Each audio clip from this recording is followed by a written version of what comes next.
Hey everyone, welcome to the podcast. My name is Jeffrey, and this is your part 2 to the War of 1812 podcast that we did previously.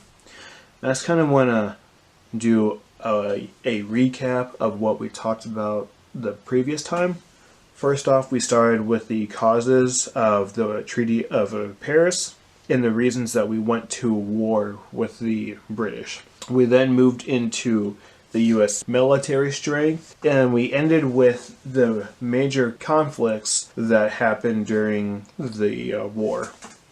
So with this podcast, I just kind of want to dive into some of the local parts, because we did have a hand to play in the War of 1812. So we're going to start off with just the Illinois Territory in general. Our main threat in the territory were natives. As I mentioned in the last podcast, that natives controlled most of the territory still, and everywhere north of Edwardsville was pretty much still in native hands prior to the War of 1812. We are beginning to see native raids on the settlers on the frontier because the British armed them with ammunition and muskets. They were able to perform various raids on the Northwest Territory. Illinois was part of that. With Edwardsville being the northernmost town, the natives had over half the state still to control and to raid settlers. Now, where Benjamin Stephenson comes into a play during the War of 1812 is that he was a major, and his role was to recruit men for the Illinois militia. If anyone doesn't know what a militiaman is that he's a volunteer army. If you want to be part of the militia, you sign up for a shorter time span than you probably would in the regular army. Most of your regular army men would probably sign up for about a year, but your militiamen would only sign up for about 3 months out of the actual year. They would train during the fall time, which isn't the most ideal time because most of the volunteers that Stephenson recruited were farmers. But training out of the year, the best 3 months were usually in the fall time. That was probably your best weather, and was easier for some men to actually leave because during the winter time, you're not going to want to do any training because it gets bitter cold in the Midwest.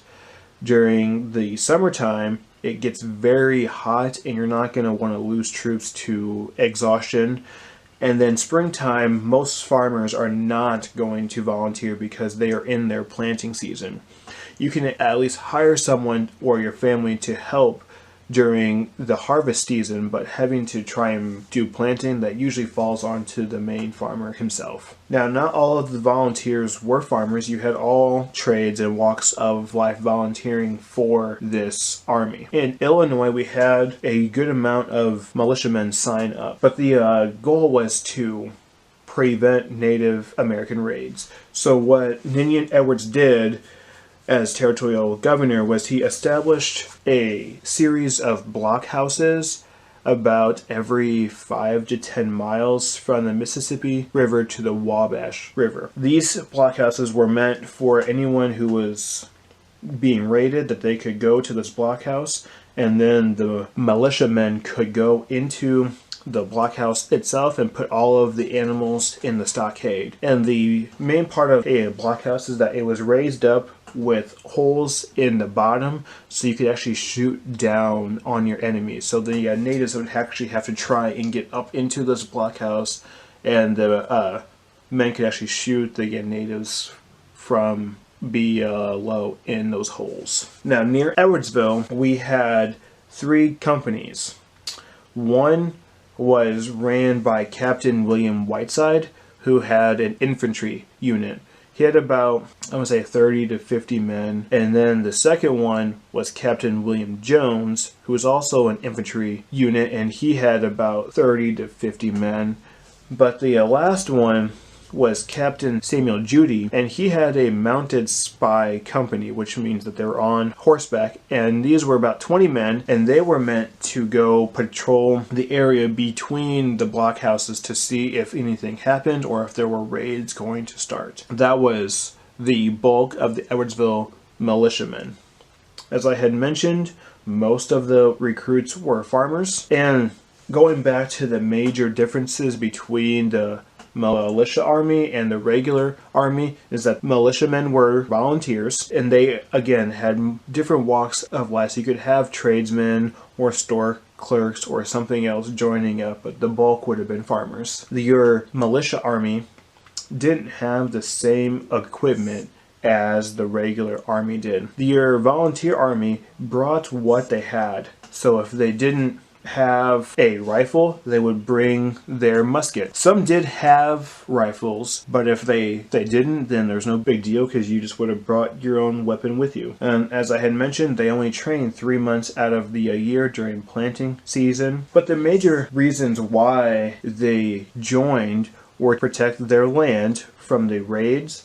They wanted to protect their families from their native raids, and they wanted to protect their neighbors as well. They really did it for their own personal reasons, not because they wanted any type of glory going into it. That was not their main aim. So one of the major campaigns during the Illinois time, during the war, was the Peoria campaign. Now, this campaign was conducted by the governor, Ninian Edwards, and William Russell. Russell had one of the forts named after him near Edwardsville. That was the closest one, was Fort Russell. They took the militia up to Peoria to fight the natives. Now, most of the natives that they fought were the Kickapoo, Potawatomi, Ottawa, and the Chippewa. And this campaign was in response to the Fort Dearborn attack by the natives. So if you don't know where Fort Dearborn is, it's up north close to the Chicago area now. The natives attacked that trading post, so the governor and Russell wanted to take the fight to the natives. The state militia won the Peoria campaigns.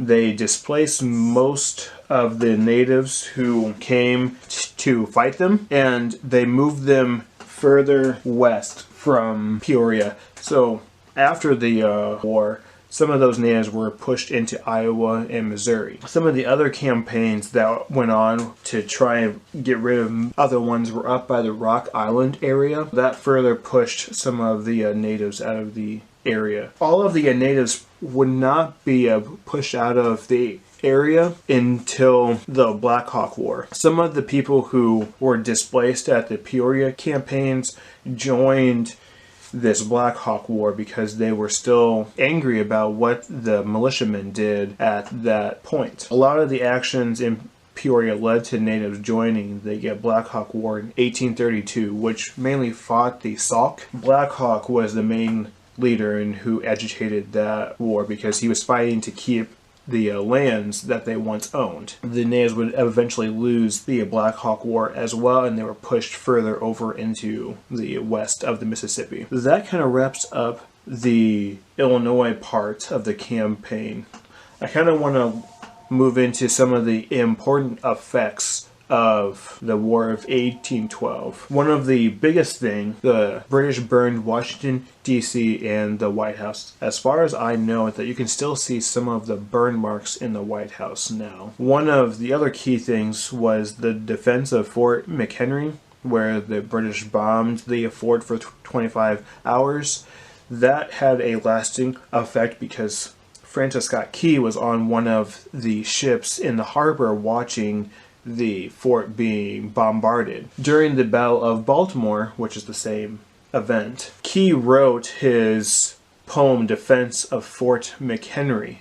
Key saw the fort stood from all of that bombardment, and that's where we get our national anthem, the Star Spangled Banner, because we take one of the stanzas of his poem, and that is what we have as our national anthem now. But that didn't become our national anthem until 1931. One of the lasting important effects was It lifted Andrew Jackson into prominence after the Battle of New Orleans. He was seen as a hero, and that really lifted his presidential stature later on in the century when he became president. So we have to wrap up the War of 1812 with some type of treaty. The treaty that was signed was the Treaty of Ghent, and it was signed December 24th, 1814. Some of the major concessions that the British had were they ceded all American Northwest lands to the U.S. This treaty also established a boundary between the U.S. and Canada that was official. Neither country could have militaries on the Great Lakes. So to prevent future wars, they said that you could not have any armies along the Great Lakes, and that included navies as well. One of the last parts that really helped the U.S. is that they had a lot of Native American land cessions. As I mentioned in the previous podcast, that Jackson acquired 23 million acres in Georgia and Alabama, but we also gained further lands in the Northwest Territory because we pushed those natives out of that land. And with Tecumseh gone, there was no longer a united Native American front to really battle the U.S. military in major conflicts. We still had some of minor conflicts like the Black Hawk War, but there was no really major conflicts on this side of the Mississippi after the War of 1812, besides the Seminole Wars, which we also end up getting the whole Trail of Tears going on as well. But really, the Native American land cessions were quite extensive during the War of 1812. It really led to Jackson's policy on natives later on during his presidency. So I think that wraps up our War of 1812 podcast. Again, it's one of my favorites, and I don't think it's talked about enough on how the lasting impacts from the war affected the U.S. and its policies going forward. So if you want to check out more podcasts, you can go to our website, www.stephensonhouse.org. Or you can find them on our YouTube channel as well. We also have other various articles about the Stephenson family or just some other random things about their friends or stuff that goes on at the Stephenson house. So if you're interested about those things, check out our website or YouTube. We'll see you next time.